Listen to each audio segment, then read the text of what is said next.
Imported वज़ीर-ए-आज़म मियां मोहम्मद शहबाज शरीफ। आप समझेंगे मैं गोश्त मांगने आया हूँ। मैं मांगने नहीं आया, लेकिन मजबूरी है। जिस तरह माजी में गोश्त मिलता रहा है, इस दफ़ा भी मिल जाए तो क्या ही बात है।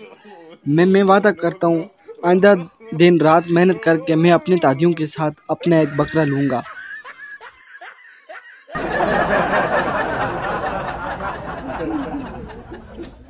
अब गोश्त खत्म हो गया और ले ओजरी ओजरी ले ओजरी ले। ओ शिट ओजरी भी खत्म हो गया अंतर ही जुलंतरी कहना। Beggars are not choosers.